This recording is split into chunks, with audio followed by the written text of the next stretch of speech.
Good morning students. आगे बात करते हैं। हम 10th क्लास में लेसन 16 पढ़ रहे थे, ब्रह्मांड व जैव विकास। आज इसमें नेक्स्ट सिद्धांत की बात करेंगे, जो है जीव उत्पत्ति के आध्यात्मिक सिद्धांत। जीव उत्पत्ति के आध्यात्मिक सिद्धांतों की बात करेंगे। अलग अलग वैज्ञानिकों ने अलग अलग विचार प्रस्तुत किए। कई इससे पहले हमने पढ़ा था ओपेरिन हेल्डेन का सिद्धांत।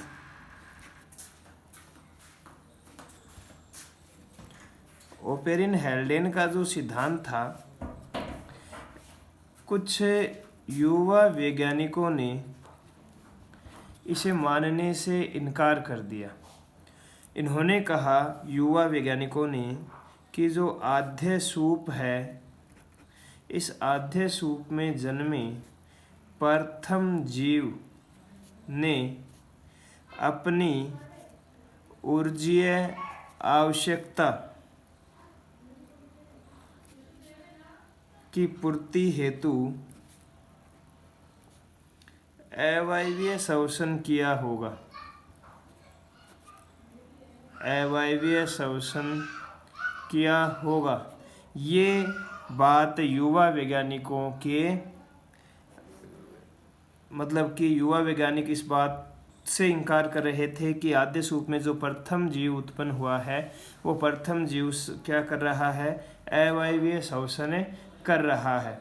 उनका कहना है कि ओपेरिन व हेल्डेन के विचार, ओपेरिन हेल्डेन के जो विचार हैं, वो जैव और्जिकी व ऊष्मागतिकी के सिद्धांतों के अनुरूप नहीं है। वर्तमान जो जीवन है, वर्तमान जीवन डीएनए पर पूर्णतः आधारित है। डीएनए की खोज हुई, डीएनए पे पूरा जीवन जो है वर्तमान वो आधारित है। जो कोशिका होती है, इस कोशिका के केंद्रक से डीएनए में जो सूचना होती है संग्रहित, इस सूचना को आरएनए द्वारा कोशिका द्रव्य में लाया जाता है और कोशिका द्रव्य में राइबोसोम के द्वारा प्रोटीन का निर्माण किया जाता है। प्रोटीन के उत्प्रेरण से ही जीवन की सभी क्रियाएं निर्देशित होती हैं। यानी कि वर्तमान जो जीवन है वो डीएनए पर आधारित है। डीएनए जो होता है वो केंद्रक में होता है। केंद्रक में डीएनए में सूचनाएं संग्रहित होती है, जो आरएनए द्वारा राइबोसोम के पास पहुंचाई जाती है और यहाँ राइबोसोम पर प्रोटीन का निर्माण, राइबोसोम के द्वारा प्रोटीन का निर्माण किया जाता है। कोशिका में सभी प्रकार के निर्माण होते हैं। वैज्ञानिकों का मानना है कि जीवन की उत्पत्ति से पूर्व, जीवन की उत्पत्ति से पूर्व उपापचय चक्रों का स्वतंत्र रूप से विकास हो चुका होगा और बाद में जीव ने इनका उपयोग किया होगा।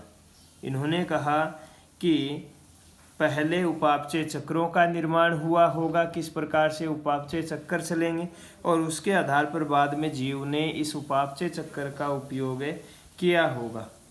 आगे हम बात करें इसी सिद्धांत में, तो जो प्रथम जीव कहा जाता है कि प्रथम जीव पृथ्वी पर जन्मा नहीं है। जो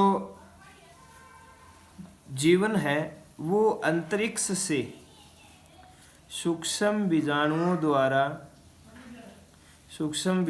द्वारा पृथ्वी पर आया है। जीव के बाहर से आने वाली परिकल्पना पुरानी है। लॉर्ड केल्विन, हेल्महोल्ट्ज़ आदि 19वीं शताब्दी में इस बात को प्रतिपादित करते हैं कि जो प्रथम जीव है वो पृथ्वी के ऊपर अंतरिक्ष से किसी पिंड के द्वारा सूक्ष्म बीजाणुओं के द्वारा यहाँ पे बरसा है, यहाँ पे आया है, पृथ्वी पर इसका जन्म नहीं हुआ है। 20वीं शताब्दी में फ्रेड होयल, विक्रम सिंघे, जयंत विष्णु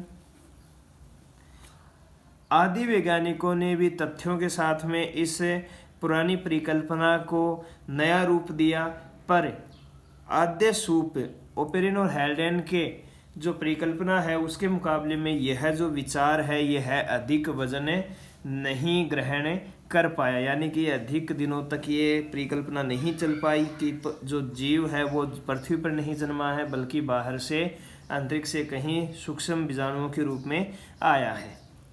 आगे हम बात करें तो हेडियन काल में जो बनी चट्टानें हैं, हेडियन काल में इन चट्टानों से प्राप्त सूक्ष्म जीवाश्मों का अध्ययन करने पर पता चला कि लगभग 4 अरब वर्ष पूर्व पृथ्वी पर प्रकाश संश्लेषी जीव उपस्थित थे। प्रकाश संश्लेषी जीव उपस्थित थे। यदि यह तथ्य सही है तो मात्र 58 करोड़ वर्ष पहले रासायनिक प्रक्रियाओं द्वारा पृथ्वी पर जीवन की उत्पत्ति हुई, यह बात सही नहीं मानी जा सकती।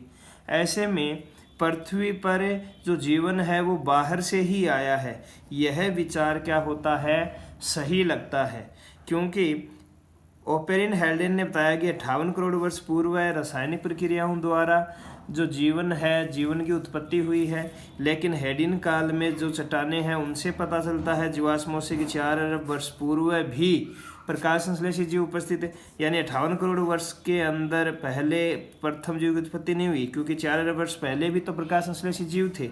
इसलिए यही लगता है कि अंतरिक्ष से ही सूक्ष्म बीजाणुओं के रूप में पृथ्वी पर जीवन आया होगा। आगे हम बात करें तो वैज्ञानिकों का यह मानना है कि हेडियन काल में जीवन सूक्ष्म बीजाणुओं के रूप में पृथ्वी पर बरसा होगा। मंगल ग्रह पर भी लगभग उसी समय जीवन पहुंचा होगा। आज इस बात के पक्ष में प्रबल प्रमाण मिल रहे हैं कि सूक्ष्म बीजाणु किसी एक ग्रह से वायुमंडल से होते हुए दूसरे ग्रह पर जा सकते हैं। वैज्ञानिकों का कहना है कि जीवन की उत्पत्ति एक बार नहीं होकर कई जगहों पर कई बार हुई है, यानी अलग अलग जगहों पर, अलग अलग स्थानों पर अलग अलग रूप में जीवन जो है उसका निर्माण, उसकी उत्पत्ति हुई है, और बाद में धीरे धीरे ये क्या हुआ, फैलता गया। जो जीवन है वो धीरे धीरे फैलता गया और सभी जगह पृथ्वी पर जीव जो है उनकी उत्पत्ति हो गई। अंतरिक्ष में कहीं जीवन है या नहीं है, इसको जानने के बहुमुखी प्रयास लंबे समय से किए जा रहे हैं। सौर मंडल व उसके बाहर अंतरिक्ष यान भेजकर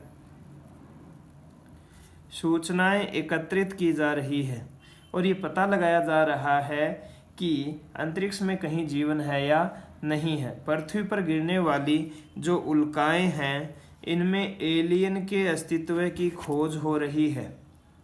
उल्काओं के अध्ययन में कोशिका के उपापचय चक्रों में काम आने वाले सरल यौगिक जैसे कि सिट्रिक अम्ल व इसके कई अन्य यौगिक पाए गए हैं। पृथ्वी का जो वातावरण है यह जीवन के लिए बहुत अनुकूल सिद्ध हुआ और पृथ्वी पर जीवन पनपने लगा। पीढ़ी दर पीढ़ी अपने स्वरूप को बनाए रखने में सक्षम इन समूहों को हमने जातियां कहा। और ये जातियां जो है ये पीढ़ी दर पीढ़ी अपनी जाति को बनाए रखती हैं। पीढ़ी दर पीढ़ी अपने जो पीढ़ी दर पीढ़ी अपनी जातियों को बनाए रखा, इन्होंने अपने संतानों को बनाए रखा।